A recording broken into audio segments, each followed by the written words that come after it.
प्यारे दोस्तों, आप सभी का स्वागत है आपके अपने YouTube channel C S C Pathak में। जैसा कि आपको पता ही है, अपन इस चीज़ पर 5 क्लास अभी कर चुके हैं CPCT पर। ये अपनी 6वीं क्लास है आज। और आज भी अपन इस चीज़ को ख़त्म करने की कोशिश करेंगे। मेमोरी आज मैं ख़त्म कर दूंगा आपकी।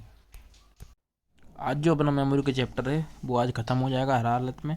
मैंने आज इस PPT में उस पूरी चीज़ों को रख दिया है जिससे कि मेमोरी अपनी ख़त्म हो जाए। एक क्लास पहले हो चुकी है तो आप उसको जाकर देख लीजिए।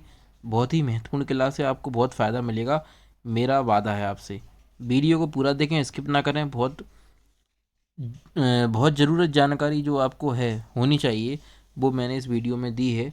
और जो भी है रिकॉर्डेड क्लास आपको मिल ही रही है। PYQ क्वेश्चन की प्रैक्टिस में कराऊंगा, डाउट सेशन। आप जब भी कुछ भी पूछना है तो पूछ सकते हैं। जो भी नोट्स हैं उस PDF फॉर्म में आपको मेरे टेलीग्राम चैनल पर मिल रहे हैं। और जो भी है बहुत बेहतरीन कंटेंट है भाई, उसकी कदर करें। एक बार वीडियो को पूरा ज़रूर देखें। मैं छोटी छोटी वीडियो इसी ही लेकर आता हूँ कि अपन चीज़ों को सीख सकें जल्दी से कम समय में। तो बिना बात करे, बिना देरी किए चीज़ें शुरू करते हैं। मेमोरी चैप्टर अपना आज सेकंड क्लास है मेमोरी पर, एक क्लास अपनी हो चुकी है। तो इससे पहले अपन पढ़ चुके थे। तो उसके बाद अपन आज पढ़ते हैं हार्ड डिस्क के बारे में। हार्ड डिस्क आपको सामने दिख रही होगी, ये है हार्ड डिस्क।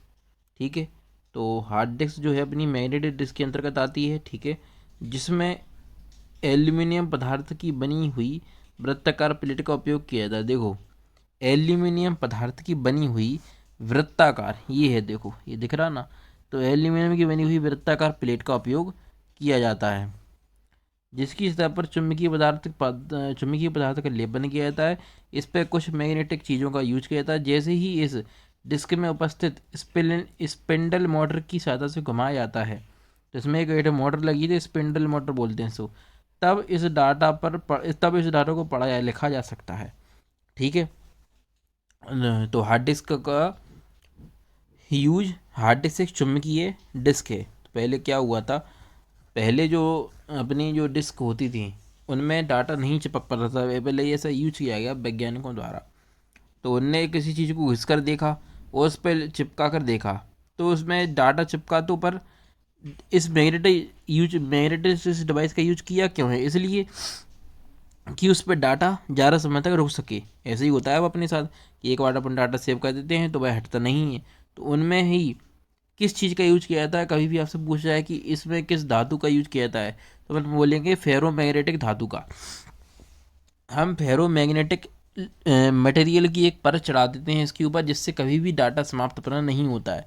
तो इन सब डिस्क के ऊपर मैग्नेटिक डिस्क जो हैं, इन पे फेरोमैग्नेटिक धातु की एक परत चढ़ाई जाती है। इसलिए इस वजह से अपना जो डाटा है वो बहुत लंबे समय तक रुका रहता है। वरना डिस्क खराब हो जाती हैं, कई बार आपने देखा होगा, वो इसी कारण हो जाती हैं।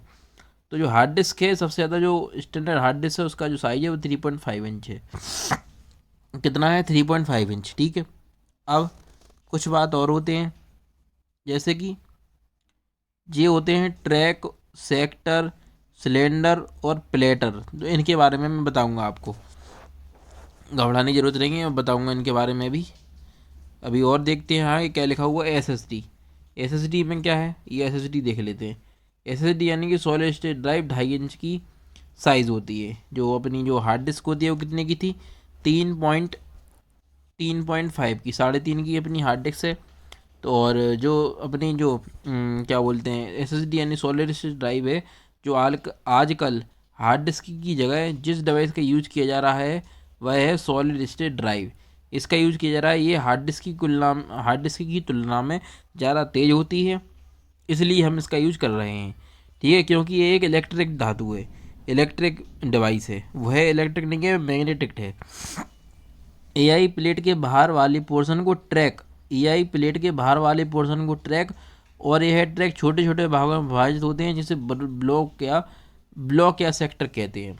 ठीक है, तो ब्लॉक या सेक्टर वही होते हैं। तो क्या होता है, एआई प्लेट, ये प्लेट है प्लेट्स के बाहर वाले पोर्शन को ट्रैक और ट्रैक के छोटे छोटे भागों में विभाजित होते हैं, जिसे ब्लॉक या सेक्टर कहते हैं। मैं इसको अच्छे से समझाऊंगा इस चीज़ को अभी। हार्ड डिस्क में डाटा को रीराइटेबल हेड की सहायता से पढ़ा जाता है। तो जो हार्ड डिस्क है अपनी, इसमें डाटा को अपन रीराइटेबल हेड की सहायता से पढ़ते हैं। हार्ड डिस्क में वास्तविक रूप से डेटा ब्लॉक और सेक्टर में ही स्टोर रहता है। कभी भी अपन से पूछा है, ये अच्छा पॉइंट है, ये जो पॉइंट है अपना अच्छा है कि हार्ड डिस्क में जो वास्तविक रूप में डाटा जो होता है किस में स्टोर होता है, तो बोल देंगे अपन ब्लॉक या सेक्टर में। तो हार्ड डिस्क में जो डाटा अपना स्टोर होता है वो ब्लॉक या सेक्टर के रूप में होता है। अब अपन बात करेंगे कि ब्लॉक या सेक्टर जो होते क्या हैं, तो मैं आपको बताऊंगा। मैंने ये तो आपको बता ही दिया कि फेरोमैग्नेटिक धातु की परत चढ़ा जाती है, जिससे क्या होता है डाटा ज़्यादा समय तक रुक सकता है। अब ट्रैक क्या होते हैं, तो देखो सबसे छोटे होते हैं सेक्टर, सबसे छोटे होते हैं सेक्टर, ठीक है। उससे बड़े होते हैं भैया क्लस्टर, सेक्टर से बड़े होते हैं क्लस्टर, क्लस्टर से बड़े होते हैं ट्रैक, क्लस्टर से बड़े होते हैं अपने ट्रैक, और ट्रैक से बड़े होते हैं अपने प्लेटर। तो प्लेटर सबसे ऊपर वाला भाग होता है, प्लेटर होता है सबसे ऊपर वाला भाग, ठीक है। सेक्टर क्या होता है, सेक्टर होता है सबसे छोटा भाग। हार्ड डिस्क में मैग्नेटिक डिस्क की बात करें, मैग्नेटिक डिस्क में सबसे छोटा भाग वो होता है अपना, हार्ड डिस्क की भी बोल लेते हैं अभी। तो हार्ड डिस्क में सबसे छोटा भाग जो होता है वो होता है सेक्टर, सबसे बड़ा भाग जो होता है वो होता है प्लेटर, ठीक है। सेक्टर को ही हम कुछ पहले क्लस्टर में बांटते हैं, जिसे हम बोलते हैं क्या, क्लस्टर को बोलते हैं ग्रुप ऑफ सेक्टर, क्लस्टर को ही हम ग्रुप ऑफ सेक्टर कहते हैं। क्या कहते हैं, ग्रुप ऑफ सेक्टर, क्लस्टर को हम ग्रुप ऑफ सेक्टर बोलते हैं। तो सबसे पहले आते हैं सेक्टर, फिर उसके बाद होते हैं क्लस्टर, और फिर होते हैं ट्रैक, ट्रैक। और हमेशा अपना डाटा जो होता है वो ब्लॉक या सेक्टर में ही स्टोर होता है। तो सेक्टर और जो अपने जो क्या बोलते हैं जैसे ट्रैक, इनमें ही डाटा अपना स्टोर होता है। ट्रैक व सेक्टर, ट्रैक व सेक्टर में विभाजन करने की प्रक्रिया डिस फॉर्मेटिंग कहलाती है। लिख देता हूँ, ट्रैक व सेक्टर में विभाजन करने की प्रक्रिया, ट्रैक व सेक्टर में विभाजन करने की प्रक्रिया डिस्क फॉर्मेटिंग कहलाती है, डिस्क फॉर्मेटिंग कहलाती है। ट्रैक व सेक्टर में विभाजन करने की प्रक्रिया डिस्क फॉर्मेटिंग कहलाती है, ठीक है। समझने की कोशिश करें, बातों पर ध्यान दें। राइटिंग तो फिर भी अपन इतने समझ सकते हैं कि क्या लिख रहा हूँ मैं, इतना तो अपन समझ ही सकते हैं। तो मैंने आपसे पहली बात कहा, सबसे छोटे होते हैं सेक्टर, उसके बाद होते हैं अपने क्लस्टर, उसके बाद होते हैं अपने ट्रैक, उसके बाद होते हैं अपने प्लेटर। सबसे छोटी इकाई होती है अपनी सेक्टर। सेक्टर के बाद आते हैं जो क्लस्टर, वो होते हैं सेक्टर का समूह होता है क्लस्टर, फिर होते हैं ट्रैक, फिर होते हैं प्लेटर, होता है सबसे ऊपरी भाग, ठीक है। सेक्टर से सेक्टर को, सॉरी क्या लेके बोला मैंने, ट्रैक व सेक्टर को, ट्रैक व सेक्टर को विभाजन करने की प्रक्रिया जो होती है उसे हम डिस्क फॉर्मेटिंग के नाम से जानते हैं। याद रखना, काम की चीज़ है। आगे देखते हैं, लिखा हुआ है सीक टाइम क्या होता है।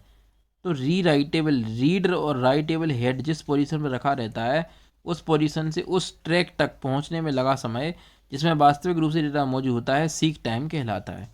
पोजीशन से, उस पोजीशन से क्या होता है कि री राइटेबल हेड जिस पोजीशन पर रखा है, रीड राइटेबल जहाँ भी रखा है उस पोजीशन से उस ट्रैक तक, जो भी ट्रैक है जहाँ अपना डेटा सेव होना है वहाँ तक, ट्रैक तक पहुँचने में लगा समय जिसमें वास्तविक रूप से डेटा मौजूद है उसे हम सीक टाइम कहते हैं। क्योंकि अपना जो ट्रैक में वो सेक्टर में ही डाटा होता है, ठीक है। और अब बोलते हैं कि रेशनल या लेटेंसी टाइम, ये क्या होता है। तो री राइटेबल हेड को वास्तविक ट्रैक जिसमें डाटा मौजूद है उसे उस पर्टिकुलर सेक्टर तक पहुंचने में लगा समय जिसमें वास्तविक रूप से डेटा मौजूद है रेशनल या लेटेंसी टाइम कहलाता है। बैंडविड्थ क्या होता है, एक बार में पढ़े या लिखे जा सकने वाले डेटा की कैपेसिटी, उसकी बैंडविड्थ कहलाती है, ठीक है। इसकी पीडीएफ भी मेरे टेलीग्राम चैनल पर मिल जाएगी, तो वीडियो को पूरा देखें, स्किप ना करें, और पीडीएफ तो मिल ही जाएगी फिर आपको।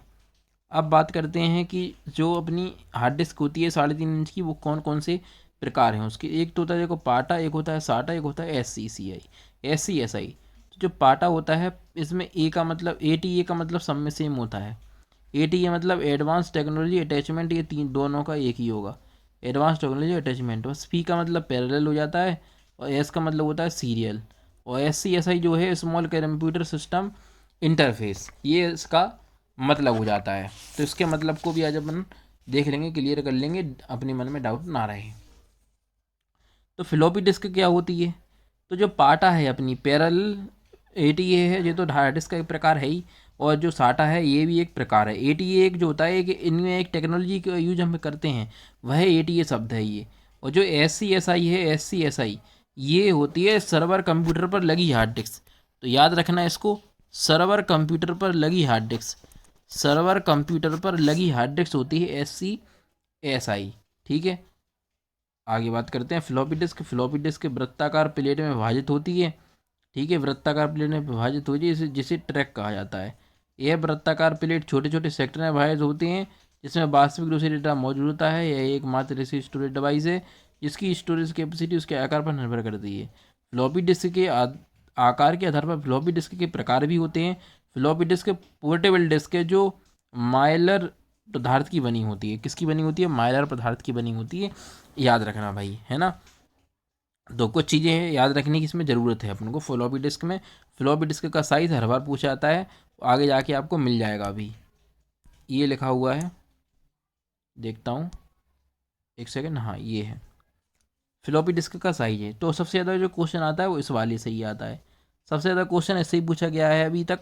3.5 इंच की जो फ्लॉपी होती है, इसे 1986 में मैंने उसके बारे में और डिटेल दी है। 1986 में इसका आविष्कार हुआ था और 1.44 MB इसमें डाटा बनता है। हर बार इससे ही सवाल आता है, आना होता है। तो एक 5.25 इंच की फ्लॉपी होती है जो 1978 में बनी थी, जिसमें 360 से 800 KB तक डाटा बनता है। एक 8 इंच की फ्लॉपी होती है जो 1971 में आई थी, जिसमें 81.664 KB डाटा बनता है। एक 2.5 इंच की फ्लॉपी होती है जो 1986 में आई थी, इसमें 128 KB डाटा बनता है। और एक 3 इंच की फ्लॉपी होती है जिसमें 1982 में आई थी। इसके डाटा का पता नहीं है, पर ये इंपॉर्टेंट साइज़ मैंने लिख दिए हैं जो आपके एग्ज़ाम में काम आएंगे। सबसे ज़्यादा 3.5 वाला आता है। ऑप्टिकल डिस्क देखते हैं। यह एक सेकेंडरी स्टोरेज डिवाइस है जिसमें सामान्यतः प्रकाशीय डिस्क से भी इसे सामान्यतः प्रकाशीय डिस्क के नाम से भी जाना जाता है। इसे सामान्यतः प्रकाशीय डिस्क के नाम से भी जाना जाता है। और यह स्टोरेज डिस्क पॉलीकार्बोनेट पदार्थ से बनी होती है। कभी उस आपसे पूछा जाए कि जो ऑप्टिकल डिस्क होती है कैसे बनी होती है, तो अपन बोल देंगे यह बनी होती है पॉलीकार्बोनेट प्लास्टिक की। इस डिस्क पर छोटे छोटे वृत्ताकार आकृति होती हैं जिन्हें ट्रैक कहते हैं, तथा प्रत्येक ट्रैक छोटे छोटे ब्लॉक में विभाजित होता है। इस डिस्क में डाटा को पढ़ने के लिए रीराइटेबल हेड का प्रयोग किया जाता है, जो CD DVD के घुमाने पर डेटा को रीड राइट करता है। इस डिस्क को चलाने के लिए ड्राइव की आवश्यकता होती है, जिसे ऑप्टिकल डिस्क ड्राइव हम कहते हैं। मैंने पूरा एप्लीकेशन वो एक्सप्लेनेशन सॉरी दे दिया मैंने आपको। CD की जो साइज़ होती है कितनी होती है? कॉम्पैक्ट डिस्क फुल फॉर्म होता है 700 MB। DVD की फुल फॉर्म होती है डिजिटल वर्सेटाइल डिस्क, जिसकी स्टोरेज क्षमता होती है 4.7 GB से 17 GB। ब्लू रे डिस्क अपनी जो है ये 50-50 GB में दो होती हैं। ये 25-25 की दो लेयर होती हैं अपने ब्लू रे डिस्क में। गेम में यूज करते हैं अपन इसको, ठीक है। और HVD जो अपनी है holographic versatile disc, video disc या वर्सेटाइल डिस्क भी हो सकता है, इससे TV तक होती है अपनी। आगे देखते हैं CD के बारे में। CD इसकी कैपेसिटी सामान्यतः MB में मापी जाती है, जो 700 MB की होती है। DVD एक वर्सेटाइल डिस्क भी कहा जाता है, जिसकी कैपेसिटी 4.7 से 17 GB तक होती है। इसमें दो चीज़ें होती हैं, single sided single layer, double sided double layer. Single sided single layer की बात करेंगे तो इसमें 4.7 GB होता है। सिंगल साइडेड डबल लेयर की बात करें तो 8.5 GB होता है। डबल साइडेड सिंगल लेयर की बात करें तो 9.4, और डबल साइडेड डबल लेयर की बात करें तो 17.8 GB। ये मैंने भी इसका भी पूरा आपको बता दिया। HBD जो यूज होता है ये क्या भाई? तो HBD सामान्यतः 6 TB की होती है, जिसका प्रयोग मेडिकल क्षेत्र में किया जाता है। एक जो CDR है अपना, CDR का पूरा नाम है कॉम्पैक्ट डिस्क रिकॉर्डेबल होता है, जिस पर स्टोर किया गया डाटा केवल पढ़ा जा सकता है, कोई परिवर्तन नहीं किया जा सकता। वो अपना CDR होता है। CD-ROM में क्या होता है? कॉम्पैक्ट रीड ओनली मेमोरी होता है। इसका फुल फॉर्म याद करना जरूरी है बस। CDRW CD रीराइटेबल ऐसी डिस्क होती है जिस पर स्टोर किया गया डाटा आवश्यकता पड़ने पर मिटाया भी सकता है, पुनः डाटा को स्टोर किया भी जा सकता है। वो होती है अपनी CDRW।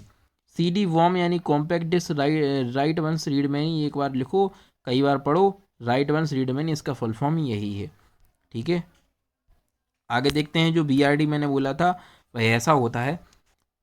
ब्लू रे डिस्क ऑप्टिकल डिस्क की एक तकनीक है जिसमें डाटा को पढ़ने या लिखने के लिए ब्लू रेस यानी कि लेज़र रेस का प्रयोग किया जाता है। इस डिस्क की स्टोरेज कैपेसिटी CD DVD की तुलना में बहुत अधिक होती है, ठीक है। CD DVD की तुलना में बहुत अधिक होती है, अपन तो पढ़ ही चुके हैं अभी तक, है ना।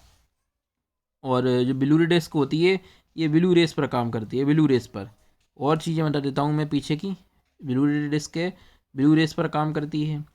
अपनी जो CD वाली चीज़ थी कौन कौन सी? एक अपनी CDR है, ठीक है। एक अपने जो CDR हुआ, CD यानी कॉम्पैक्ट डिस्क, कॉम्पैक्ट डिस्क वाली चीज़ें जो हैं CDR, CDRW और CDR रोम और CD वॉम, इनकी बात करें ये कौन सी रेस पर काम करती हैं, तो बोल देंगे ये अपनी रेड रेस पर काम करती हैं। कौन सी रेड पर? ये रेड रेस पर काम करता है, जो CD वाला पोर्सन है अपना। जो कॉम्पैक्ट डिस्क वाली चीज़ें हैं ये रेड रेस पर काम करती हैं, जो अपनी BRD है वो ब्लू रेस पर काम करती है। ठीक है भैया, आगे देखते हैं, समझ चुके होंगे इतना तो अपन। अब इसमें क्या होता है, इसकी क्षमता बहुत अधिक होती है। तो वन साइडेड ब्लू रे डिस्क होती है 25 GB और दूसरी साइड की होती है ब्लू रे डिस्क, उसमें टोटल हो गया अपना 50 GB। ठीक है, दो दो टाइप होते हैं इसमें। Thickness of CD and DVD जो होती है वो भैया 1.2 mm होती है, मोटाई थिकनेस। डायमीटर यानी कि जो व्यास होता है उसका वो होता है 1.15 mm का। ठीक है, तो जो व्यास है 15 mm का। डायमीटर जो है वो 120 mm का होता है, याद रखना CD का। ये कुछ मेमोरी यूनिट हैं जो कि अपन को पता ही होना चाहिए भैया, इससे तो हर भारी क्वेश्चन आता है अपना, है ना। तो बिट की बात करें तो बिट का मतलब होता है 0 और 1। ठीक है, 0 और 1 होता है बिट। 4 बिट में कितने होते हैं? एक नंबर। 4 बिट में होता है एक नंबर। 4 बिट में होता है अपना एक नंबर। 8 बिट में होता है एक बाइट। 4 बिट में होता है एक निबल, 8 बिट में होता है एक बाइट। 1024 बाइट में होते हैं 1 KB, यानी 10 की घात 3000। 1024 KB में होते हैं 1 MB। 10 MB में होते हैं अपने 1024 MB में होता है 1 GB। जो डेटा अपन यूज करते हैं वो 1 GB में 1024 MB आता है। अगर पावर में बोलें 10 की पावर 9 या 2 की पावर 30। 10 की घात 24 GB की बात करें तो 1 TB।